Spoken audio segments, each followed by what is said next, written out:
بسم اللہ الرحمن الرحیم۔ 8 ذی الحج سے 13 ذی الحج یہ حج کے ایام ہیں اور انہی دنوں میں اسلام کا ایک اہم رکن حج مکمل ہوتا ہے۔ نیا انگریزی دن یا تاریخ رات کے 12 بجے سے شروع ہوتا ہے، مگر اسلامی دن یا تاریخ سورج ڈوبتے ہی شروع ہو جاتا ہے۔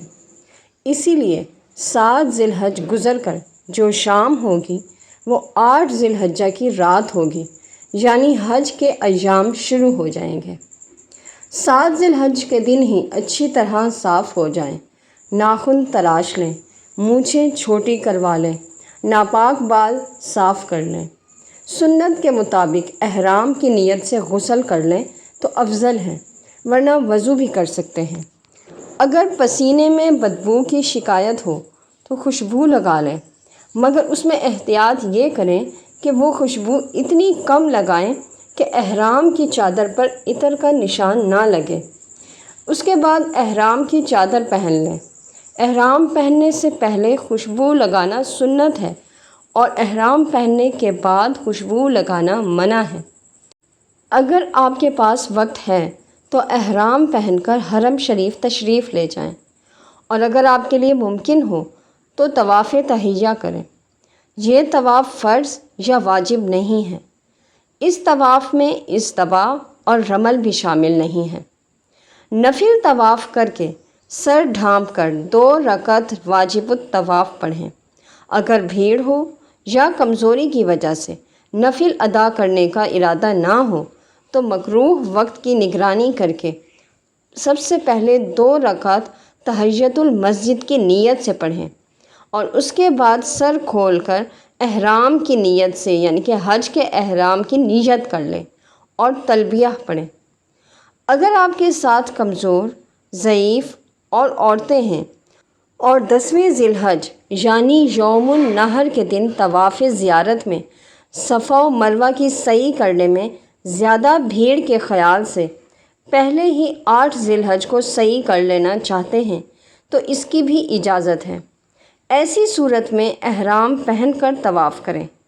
طواف کے پہلے اصطباء کریں اور طواف کے پہلے 3 چکروں میں رمل کریں۔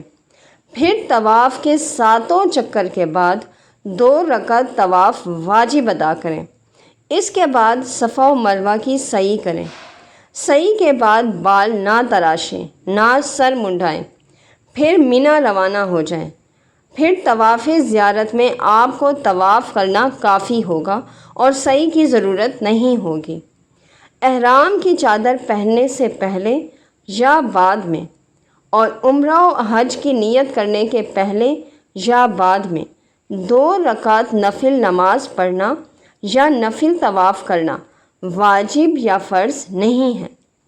اسی طرح سورج نکلنے کے بعد مکہ مکرمہ سے منی کے لیے روانہ ہونا سنت ہے، مگر لوگوں کی بھیڑ کی وجہ سے معلم حاجیوں کو رات ہی سے منی لے جانا شروع کر دیتے ہیں۔ اگر وہ آپ کو رات ہی کو لے جانا چاہیں تو آپ کو ان کے ساتھ چلے جانا چاہیے، اس میں آپ کے لیے آسانی ہے۔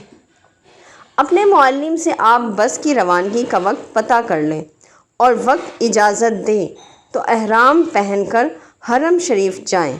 اگر وقت اجازت نہ دے تو آپ کمرے میں ہی احرام پہن کر 2 رکعت نفل نماز پڑھ کر حج کی نیت کریں اور تلبیہ پڑھیں۔ تلبیہ پڑھتے ہی آپ پر احرام کی تمام پابندیاں لازم ہو جائیں گی۔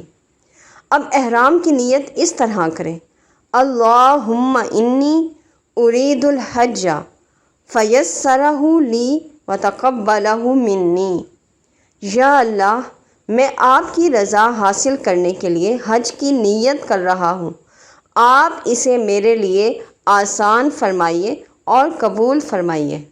نیت کرنے کے بعد تلبیہ پڑھنا ہے: لبیک اللہم لبیک، لبیک لا شریک لک لبیک، ان الحمد والنعمت لک والملک لا شریک لک۔ حاضر ہوں میرے مولا، آپ کے حضور حاضر ہوں۔ میں حاضر ہوں، آپ کا کوئی شریک نہیں، میں حاضر ہوں۔ ساری حمد و ستائش کے آپ ہی سردار ہیں، ساری نعمتیں آپ ہی کی ہیں اور ساری کائنات میں حکومت بھی آپ ہی کی ہے، آپ کا کوئی شریک نہیں۔ تلبیہ ایک بار پڑھنا فرض ہے اور 3 بار پڑھنا سنت ہے۔ تلبیہ پڑھتے ہی آپ محرم ہو گئے اور احرام کی ساری پابندیاں آپ پر لازم ہو جاتی ہیں۔ مکہ مکرمہ سے مینا روانہ ہونے سے پہلے آپ اپنا مینا کے لیے شناختی کارڈ، خیمے کا پتہ اور ہو سکے تو مینا کا نقشہ بھی معلم سے لے لیں اور معلم کی بس سے مینا کے لیے روانہ ہو جائیں۔ حج کی کوئی کتاب ساتھ رکھیں اور ایک بار احرام کی حالت میں ممنوع کام کو سرسری نظر سے پڑھیں۔ مینا کے قیام کا مقصد یہ ہے کہ بندہ دنیا سے کٹ کر یکسو ہو کر اللہ کی عبادت میں دن رات گزارے، مگر لوگ اس مینا کے قیام اور یکسوئی کا استعمال دوسری طرح سے کرتے ہیں۔ ان کا سارا وقت بحث مباحثہ، گپ شپ اور تفریح میں گزرتا ہے۔ اس لیے آپ کتابیں، تسبیح وغیرہ ساتھ رکھیں تاکہ اللہ کی عبادت اور علم حاصل کرنے میں آپ کے وقت کا بہترین استعمال ہو۔ مینا میں آپ کو خرید کر کھانا کھانا ہے، قربانی کرنی ہے اور ہو سکتا ہے ٹیکسی سے مینا سے عرفات کا سفر کرنا پڑے۔ اس لیے بس اتنی ہی رقم ساتھ رکھیے کہ ضرورت پوری ہو جائے۔ ساری رقم ساتھ لے کر مینا اور عرفات کا سفر کرنا صحیح نہیں ہے۔ بقیہ رقم کو معلم یا مدرسہ ثالثیہ میں جمع کرا کر رسید حاصل کر لیں۔ اگر آپ نے 8 ذی الحج سے پہلے خود قربان گاہ جا کر قربانی کے بارے میں معلومات حاصل کر لی ہیں تو پھر 10 ذی الحج کو خود جانور خرید کر قربانی کر سکتے ہیں، اور اگر آپ نے حج کے ایام سے پہلے معلومات حاصل نہیں کی ہیں تو پھر مدرسہ ثالثیہ سے یا بینک کے ذریعے ہی قربانی کیجیے، ورنہ آپ پریشان ہو جائیں گے۔ اس لیے مینا روانہ ہونے سے پہلے کسی ایک جگہ پر قربانی کا پیسہ جمع کرا دیں۔ اگر مدرسہ ثالثیہ میں آپ پیسہ جمع کراتے ہیں تو ان سے وقت بھی معلوم کر لیں کہ کس وقت وہ آپ کے لیے قربانی کریں گے۔ اسی وقت کے مطابق پھر آپ کو سر منڈانا آسان ہوگا۔ حنفی مسلک کے مطابق ارکان حج کی ترتیب لازمی ہے، یعنی پہلے رمی جمار، پھر قربانی، پھر قصر، پھر طواف۔ اگر ارکان آگے پیچھے ہو گئے تو دم لازم ہوگا۔ مکہ مکرمہ سے مینا کو روانگی کے وقت کھانا کھانے کی پلیٹ، گلاس، احرام کی ایکسٹرا چادریں، شال، ہوائی تکیہ، مسواک، آپ کی دوائیں اور ضروری سامان ساتھ لے لیں۔